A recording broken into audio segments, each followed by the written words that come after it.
What is up, guys? Welcome back. This is my reaction channel.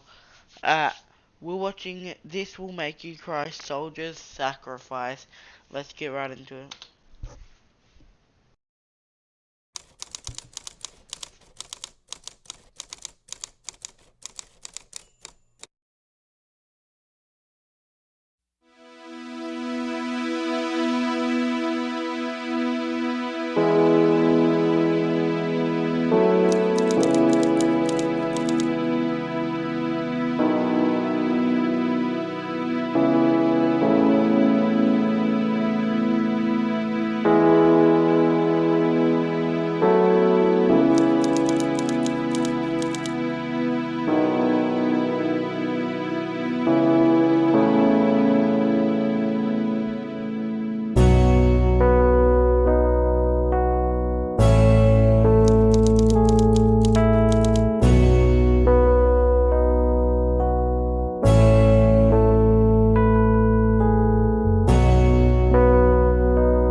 Let's watch another one. I need to check if what I've nearly done. I'm 39 in 2 minutes 49 seconds. Australian Army, no. Record Soldier Sacrifice Short. What is this?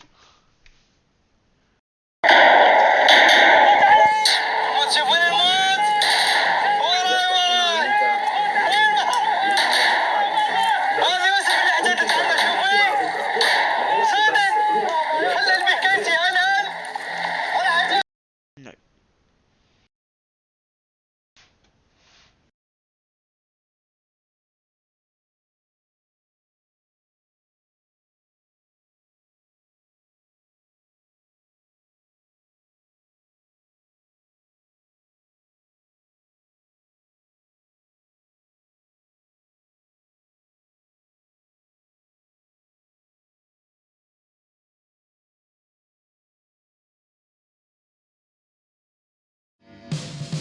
Up and go, no attitude.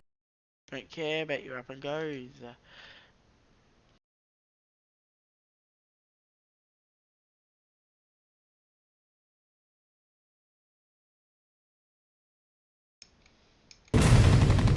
The fear of imminent death is different from other types of fear.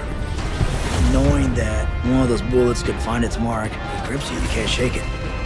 No matter how many times you experience it, the first time or the 100th time is just as bad as the first time.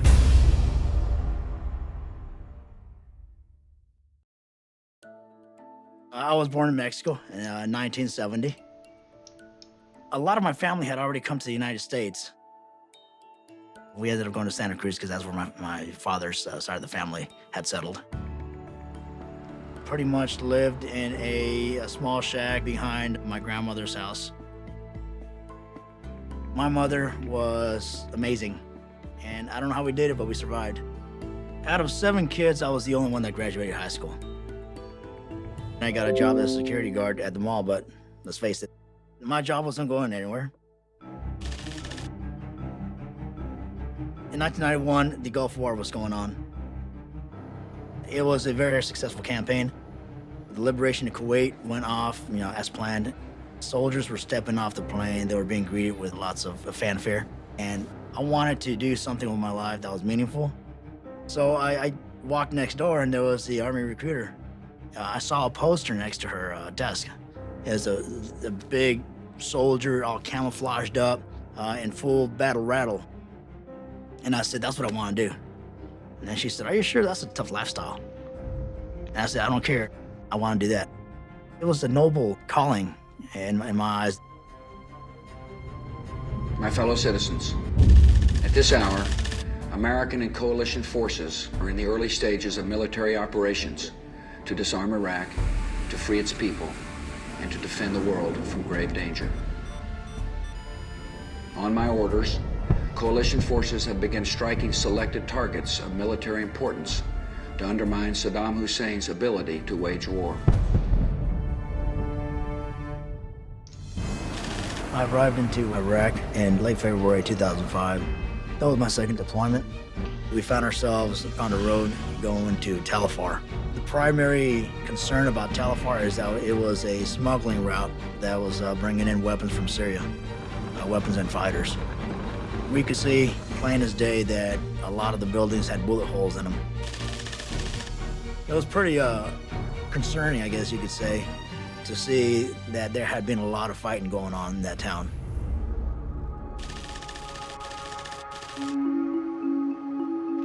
June the 7th was our first major operation as a squadron. We had intel for the exact location for approximately 30 insurgents. The task was to conduct simultaneous raids. The plan was to hit them at first light and nab or kill them. Nobody's really talking. Everybody just doing last-minute mental checks. And as time gets closer, things start to get a little more tense. There's gonna be do or die. We pull up as quick as possible, drop the ramp, everybody runs out. We blew the gate. We stayed in the courtyard until they said the house was clear. There was no enemy there. We started hearing machine gun fire, and the helicopters were reporting that they were taking some hits. The decision was made to start sweeping these neighborhoods and looking for these enemy that were firing and engaging the helicopters and other vehicles. We selected about 13, 14 Iraqi soldiers. Myself and Colonel Crow. We're gonna direct them. Colonel Crow took the lead. We had to go inside an alleyway. The alley was not straight, it was kind of crooked. And as we came around the first bend in the alleyway, Colonel Crow was in the kill zone. And he caught the brunt of 4 or 5 AK-47s firing simultaneously. I did my best to suppress the enemy so they would stop shooting at Colonel Crow. It sounded like there was AK-47 fire behind me and above me. Most firefights only lasted a few minutes, but this one was different. The constant sound of gunfire, I didn't know if it was gonna be my last day. My fire was just hitting this wall that they were behind, and the wall was probably a 1.5 feet thick. There's no way my weapon could get through that wall. Yeah, I'm probably not even thinking straight. I'm just reacting. But I remembered I had a grenade. And so I pulled out that grenade, and I had to push pretty hard. I mean, I had to put some oomph into it. But the grenade had the desired effect. So I was able to go out there and evacuate Colonel Crow. We stayed there for about 2 seconds to see if the enemy was going to continue to fight, but they were not there anymore. They broke contact. We rolled back to the FOB. I remembered that evening I ran into my commander, and at this time I didn't know if Colonel Crow had survived or not. So I asked him, and he told me that Colonel Crow didn't make it. Colonel Crow was really easygoing, a good friend of mine. I patrolled with him quite a bit. He would go on just about every mission that I went on. He talked to you like a man, treated me with dignity and respect. I think part of the reason that I feel guilty because I was not in the front where I should have been. He should have been in the rear or somewhere in the middle maybe, but not point man. I was normally in the lead. Just, I don't feel right. You know, the Silver Star is the one award that I really care about. It represents to me the sacrifice that Colonel Crow made. I don't see it as something I earned. I just wanted to stay alive. I just wanted to get Colonel Crow out of there.